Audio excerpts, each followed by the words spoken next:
విద్యార్థులారా, మానవమణిகளே, ఈ విచారణ చేయకపోవడం చేతనే మానవుడు ఇన్ని విధమైనటువంటి అవస్థలకు గురి అవుతూ వస్తున్నాడు. மனிதன் பகுத்தறிந்து ஆராய்ந்திடாததால் துன்பங்களுக்கு ஆளாகிறான். కనుక క్షణ నిమిషం లోపల కదిలిపోయేటువంటి విషయానికి లాంగ్ లైఫ్, పవిత్రమైన జీవితము, కీర్తివంతమైన జీవితాన్ని మనం వ్యర్థం చేసుకుంటున్నాం. கன நேரத்தில் மறைந்து போகக்கூடிய விஷயங்களுக்காக நீண்ட பவித்திரமான கீர்த்தியுடன் கூடிய வாழ்க்கையை நாம் అందువల్లే வீணடிக்கின்றோம். శంకరులు వారు కూడా చెప్పారు, మా కురు ధన జన యౌవన గర్వం హరతి నిమిష కాల సర్వం.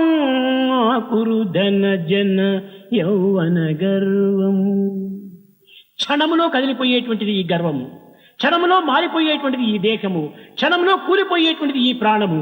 ఇలాంటి దానికి మనం ఎందుకు ఇంత పవిత్రమైన జీవితాన్ని వ్యర్థం చేసుకుంటున్నాం? அதனால்தான் சங்கரர் கூறினார், ஒரு கணத்தில் இந்த கர்வம் போய்விடும், ஒரு கணத்தில் மாறக்கூடியது இந்த தேகம், ஒரு கணத்தில் பிரிந்து போகக்கூடியது இந்த பிராணன். இப்படிப்பட்ட விஷயங்களுக்கு எதற்காக நாம் பவித்திரமான வாழ்க்கையை வீணடிக்க வேண்டும்?